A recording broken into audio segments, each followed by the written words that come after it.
bondade de Deus, graça de Deus, amor indizível de Deus. Momento de alegria, todo mundo pensa: rapaz, eu fiz, eu conquistei, eu alcancei, eu fiz isso, eu fiz aquilo, viva eu, viva eu, viva eu.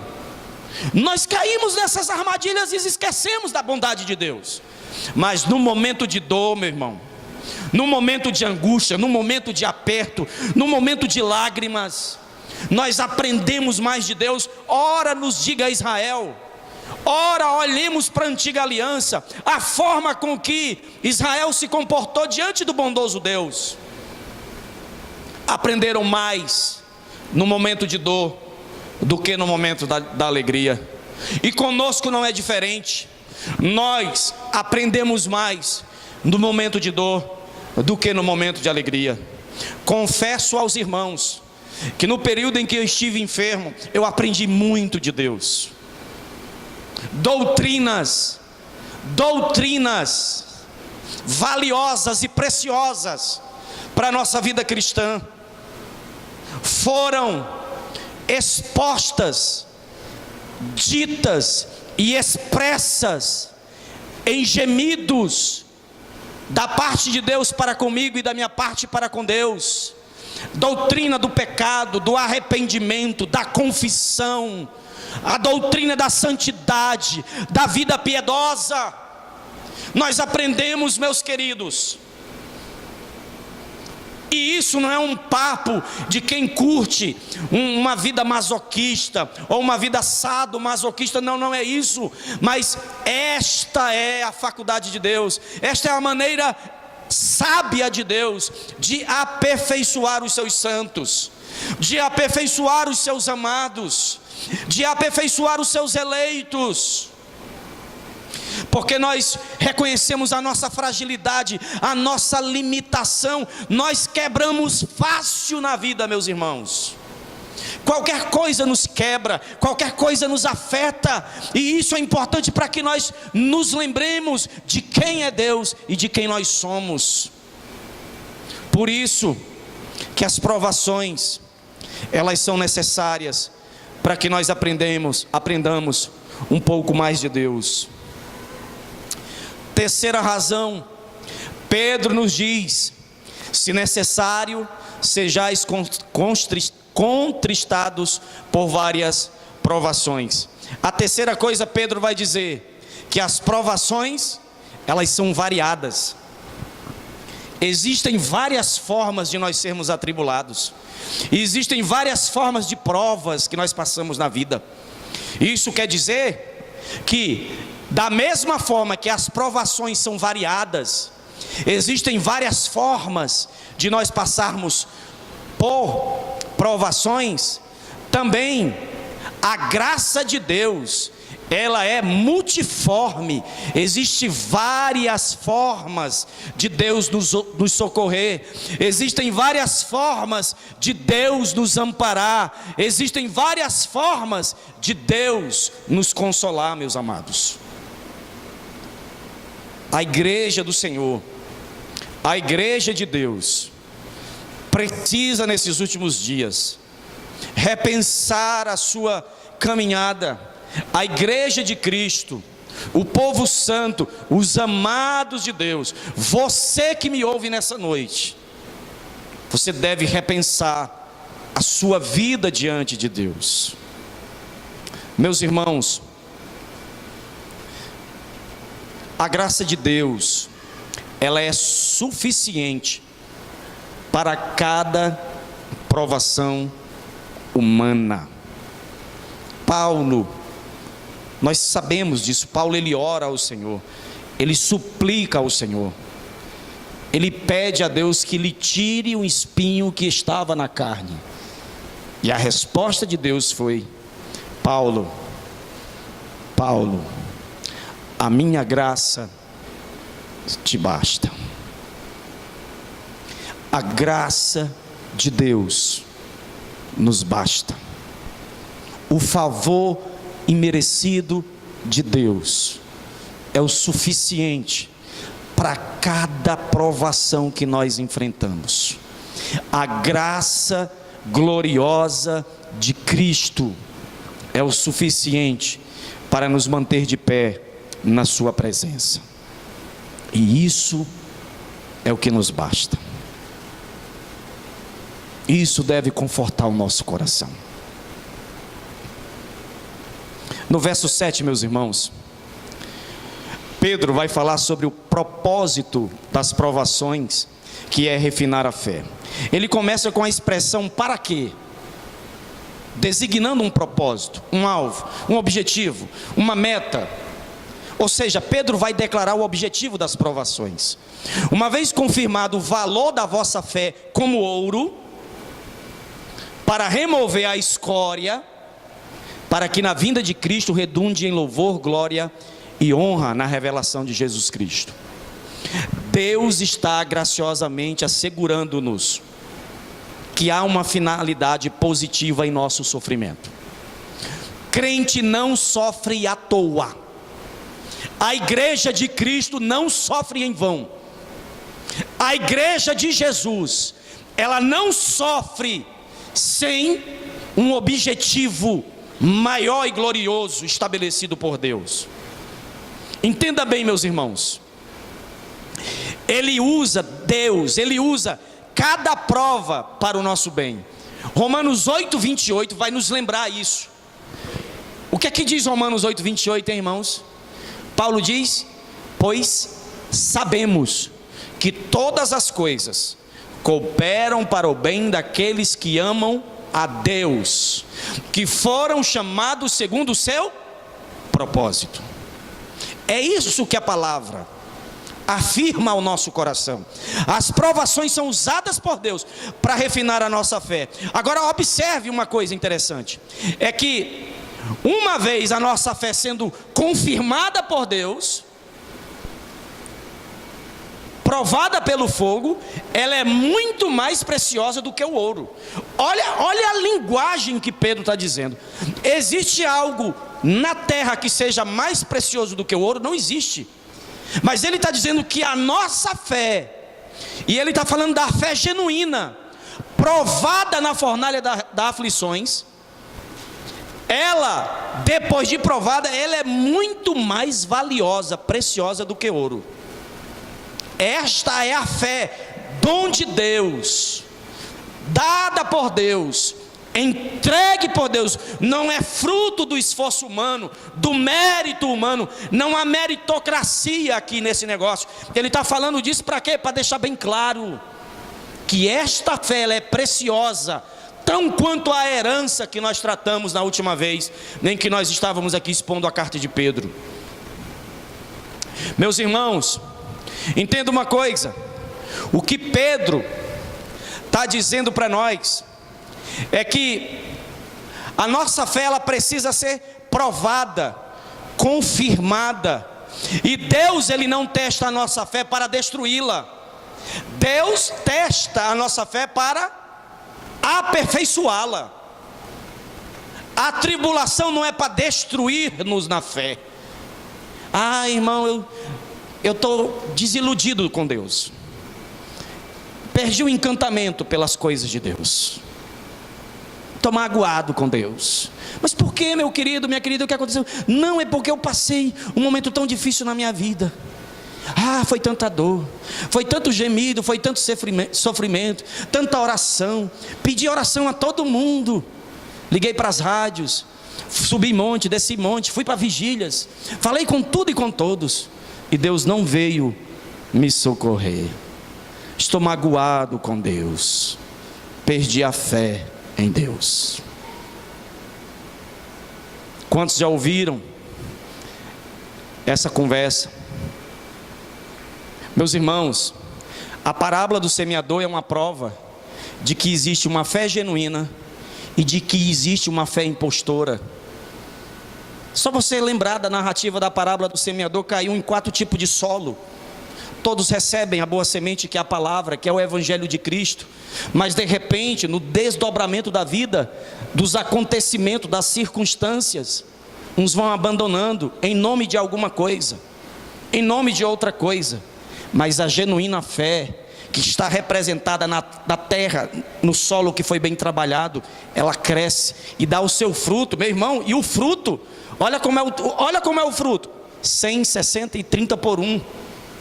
Dá fruto de uma forma múltipla. É salmo de número 1. É árvore plantado junto a ribeiro de águas, que não cessa de dar fruto. É fé genuína. E aí, para a comunidade, para a igreja local, para nós, é importante a tribulação, sabe por quê? Porque é nesses momentos que nós nos conhecemos. Os impostores vão embora, os genuínos permanecem. Firmes no Senhor, firmes na palavra de Cristo, firmes, ancorados, como falei anteriormente, levando açoites da vida, as ondas do mar batendo com ímpeto, mas ele está assegurado na promessa gloriosa de nosso Senhor e Salvador Jesus Cristo. Ele não abandona, mas ele não abandona não porque ele é bom, mas é porque o bondoso Deus o sustenta. Ele não abandona não porque ele é forte, mas é porque ele reconhece a sua fraqueza e ele está agarrado aos méritos de Cristo na cruz do Calvário. Ele está escondido atrás da cruz de Cristo. Ele apela para Cristo. Ele não apela para a sua justiça própria, mas ele apela para a justiça de Deus, para o amor de Deus. Ele está ancorado na promessa divina de Deus. E isso, meus irmãos, isso você tem que levar para a vida. Jovem, você está ouvindo agora: eu não tenho um problema. Claro, você está novo. Um dia eu tinha a tua idade. Eu, quando cheguei na igreja, eu fui conduzido, porque essa é a nossa vida cristã. Ela é interessante, porque a gente pensa que vem, e depois de um certo tempo, nós somos esclarecidos pelo próprio Deus que a gente não veio, a gente foi conduzido por Deus. A gente pensa que veio, mas foi Deus quem nos trouxe, né? Aquilo que Jesus disse: aquele que o Pai enviar a mim, de maneira alguma o lançarei fora. A gente pensou que hoje eu vou para o culto, eu vou para a igreja, a minha vida vai mudar, eu vou tomar uma decisão. A gente foi conduzido. E é interessante isso, porque quando eu cheguei, pensando que vinha, mas estava sendo trazido em 1993 para cá. Meus irmãos, como é bom a gente saber que Deus nos trouxe, Deus nos conduziu, Deus tem nos amparado até o presente momento. Glórias a Deus. Isso é bom para nós. Aí você olha para a sua vida, aí teve problema no casamento, e teve problema com o filho, né? E morreu não sei quem que você amava, e morreu fulano e tal. Aí eu não vivo sem isso. Aí você perde, aí você começa a entender que você não vive sem Cristo, sem a bondade de Deus, sem o Santo Evangelho, sem o Espírito Santo nos consolando. A gente começa a ver que existem tesouros escondidos em Cristo. Aí nós somos aperfeiçoados, porque o primeiro amor para nós parece que tudo é belo, tudo é perfeito, ninguém se fere, ninguém se ofende. Na igreja todo mundo é santo, na igreja todo mundo tem uma auréola, né? Auréola, um negocinho assim, com umas asinhas, todo mundo é bonitinho. Mas a gente começa a conviver e a gente vai vendo nos outros a perversidade que reside em nós. E Deus vai trabalhando lá. E quando Deus vai trabalhando lá, a gente diz: olha, Deus está trabalhando lá, mas a gente não percebe que Deus está trabalhando aqui também. É o santo Evangelho de Cristo. É Deus trabalhando em nós, pelo poder da sua palavra, pelo poder do seu Santo Espírito, nos conduzindo às provações da vida. Meus irmãos, nós que somos do Nordeste, a gente sabe que em tempo de seca, quando os açudes secam, fica aquela terra seca, rachada, o solo do açude. E uma vez eu estava vendo uma reportagem, pegaram uma tora daquela terra, né? E botaram numa prensa. E quando baixaram, ligaram a prensa, aquela terra seca, prensaram aquela terra seca, sabe o que foi que aconteceu? Saiu água. É assim que Deus faz. Nos momentos de prova, às vezes você está seco, insensível, duro como uma terra seca.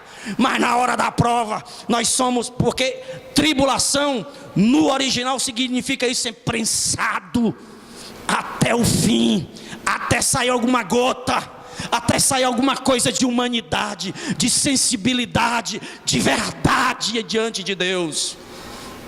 O homem mais duro, mais insensível, ele no momento da aprovação de Deus, ele é quebrado por Deus. Sai o melhor da vida dele, a melhor oração, o melhor cântico, o melhor apreço pela palavra. É naquele momento onde ele está sendo prensado por Deus. E quando ele sai sensível. Tudo o toca, tudo o comove, tudo lhe move. Por isso que as provas são necessárias para nós. Por isso que os irmãos às vezes ficam até chateados que eu digo assim: olha, eu vou orar para Deus trazer uma tribulação na vida de todo mundo. Aí tem crente que diz: está repreendido, está amarrado. Não está amarrado não, santo. Sabe para quê? Para a gente ser mais sensível, para a gente ter mais compaixão, amor ao próximo, sensibilidade à palavra de Deus, levar a sério a causa do mestre, levar a sério a igreja local, o convite santo de Deus, de estarmos em uma assembleia para louvor e glória do seu nome, em um dia de domingo, o dia do Senhor, tributarmos ao Rei da Glória todo o louvor que lhe é devido. É a gente sair daqui consciente de que nós louvamos a Deus, mas mesmo assim o nosso louvor foi imperfeito, o nosso louvor foi incompleto, a nossa gratidão foi dita, mas ainda de maneira imperfeita. Não conseguimos ainda dizer para Deus o quanto nós somos gratos pelo seu amor. Amém, meus irmãos? Para terminar, Pedro diz que é possível experimentar a alegria no momento do sofrimento, mas ele vai dizer que é uma alegria indizível. O que significa isso? Significa literalmente que indizível é algo muito mais daquilo que é falado. Sabe aquela expressão, porque Deus amou o mundo de tal maneira? Indizível. É dada uma expressão, mas existe valor, carga de peso, de valor maior do que foi expresso, maior do que o que foi dito. É uma alegria indizível. Você tem essa alegria? Amado ouvinte, querido irmão, querida irmã, você tem essa alegria no seu coração indizível. E olha que Pedro está dizendo, num momento de sofrimento, de dizer assim: olha, eu estou passando por isso, eu estou passando por essa prova, por esse momento de tribulação, mas ainda eu tenho uma alegria que eu não sei como descrever. Porque a base de tudo isso é Cristo em nós. Cristo em nós, a esperança da glória. Está lá na carta de Paulo aos Colossenses. Isso significa que aqueles que vivem em comunhão pessoal com Cristo experimentam uma alegria tão divina que não pode ser expressada com palavras. Sabe aquela pessoa que convive com você, que você ama tanto e você não sabe como dizer? Pois é maior do que isso. É maior do que isso. Pedro também vai dizer que essa alegria é cheia de glória. Doxazo, doxa, há um cântico de glória, doxologia, tem alegria e tem glória. Você dá glória a Deus, você exalta a Deus. Podemos, meus irmãos, nos alegrar no momento de sofrimento. Palavra de Deus confirma isso. A palavra de Deus garante isso. Não naquela forma daquela música famosa daquele cantor gospel, vou passando pela prova dando glória a Deus. Não é isso. Não é isso. Mas é a gente saber que a nossa comunhão com Cristo, o nosso relacionamento com Cristo, é algo tão achegado, é algo tão íntimo, tão profundo,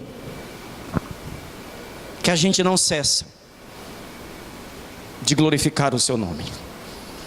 A gente não cessa de dizer o quanto Ele é precioso para nós. É você entender, olha, Cristo é mais precioso do que a dor que eu estou sentindo.